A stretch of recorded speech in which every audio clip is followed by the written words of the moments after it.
कहानी एक ऐसे घर से जहां शादी का माहौल है, लेकिन टेंशन और शांति इतनी कि शादी का घर किसी जंग के मैदान जैसा दिख रहा था। अरे जैसा मर्जी डेकोरेशन कर दो, पैसों की चिंता मत करो। इतना पैसा जब लड़के वालों को दे दिया तो फूल वालों को देने में मुझे क्या दिक्कत है? अरे धीरे बोलो ना, साफ लग रहा है कि फ्रस्ट्रेटेड हो। अरे तुम तो चुप ही रहो। एक बेटी संभाल नहीं पाई। सारा दिन मैं काम पर जाता था, सोचता था घर पर बच्चों को अच्छे से संस्कार मिल रहे होंगे, लेकिन नहीं, मैडम को तो अपनी किटी और फैशन से फुर्सत मिले तब ना। माँ चुपचाप वहां से चली जाती है।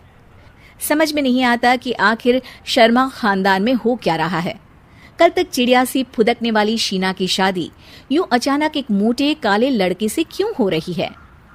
शीना कमरे में हाथ में गुड़िया लिए बोलती है, मेरे साथ जो हो रहा है ठीक हो रहा है। तुम तो सब जानती हो, साहिल मेरे लिए भगवान है। अब जब वो ही नहीं मिला तो फिर कोई भी हो, जिंदगी ही तो जीनी है, जी लेंगे। बाहर शीना की बुआ किसी से बात करती है।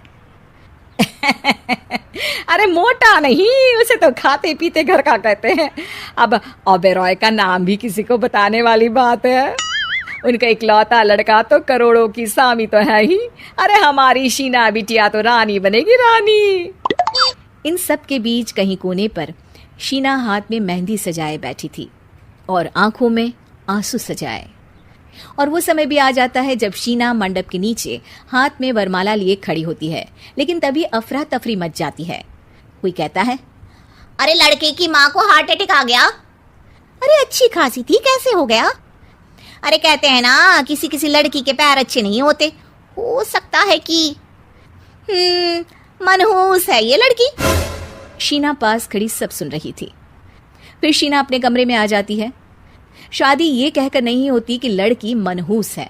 अब लगातार शीना के लिए लड़के देखने आते, लेकिन आस पड़ोस या किसी के कहने पर शादी हर बार टूट जाती। लेकिन एक दिन, अंकल, मैं काफी दिनों से आपसे मिलने की कोशिश कर रहा था, लेकिन हिम्मत नहीं हो पा रही थी। अरे बेटा, हिम्मत तो हमारी टूटी पड़ी है। वैसे कौन हो तुम? अब मेरा नाम साहिल है अंकल। मैं शीना से प्यार करता हूँ और उसी से शादी करना चाहता हूँ। अरे अब तो किस जात के हो ये भी मायने नहीं रखता। बेटा, मेरी बेटी मनहूस है। ये सब कहते हैं कि इसीलिए उसकी शादी नहीं हो पा रही। अगर तुम शादी करने को तैयार हो तो ठीक है। शीना की शादी साहिल से हो जाती है। अगले दिन साहिल की माँ का देहांत हो जाता है और एक बार फिर लोग शीना को अपशकुनी कहने लगते हैं। अरे खा गई दीदी को ये। अरे क्या जरूरत थी साहिल किसी मनहूस को घर लाने की? पर बुआ, माँ की तो तबीयत पिछले कई साल से खराब थी। डॉक्टर्स ने जवाब दे दिया था। क्या पता ये भी उनका सौभाग्य हो कि वो बहू का मुंह देख पाई। अरे बहू का मुंह देख पाई, या ये कह लो कि बहू का मुंह देखते ही स्वर्ग लोक सिधार गई। खैर, हमें क्या, घर तुम्हारा है, हम तो चले। अब शीना को खुद पर ही शक होने लगता है कि कहीं सच में वो अपशकुनी तो नहीं। साहिल, हम दोनों की शादी नहीं हुई होती तो अच्छा था। देखो ना, कैसे पहले मेरी शादी टूटती थी और अब तुम्हारी माँ भी। अरे ऐसा कुछ नहीं होता शीना, अपशकुनी वगैरह कुछ नहीं होता। ये सब तो ईश्वर के खेल हैं। वो शादी तुम्हारी इसलिए टूट गई क्योंकि तुमको मेरी पत्नी बनाना था, और माँ का जाना तो तय था। वो काफी बुजुर्ग थी, साथ ही एक ऐसी बीमारी से जूझ रही थी जिसमें डॉक्टर्स भी उन्हें नहीं बचा पाते। शीना साहिल की बात सुनकर तसल्ली कर लेती है और वहां से चली जाती है। अगले दिन, शीना, अरे ओ शीना। क्या हुआ? उफ, कहीं फिर मेरी वजह से कोई नुकसान? अरे नहीं नहीं शीना, तुम जानती हो, जिस प्रॉपर्टी के केस को हम बरसों से लड़ रहे थे उस पर फैसला आ गया, वो भी हमारे हक में। अब हम करोड़पति हो गए शीना। शीना शांत रहती है। अरे क्या हुआ? करोड़ पत्नी बनकर तुमको खुशी नहीं हुई?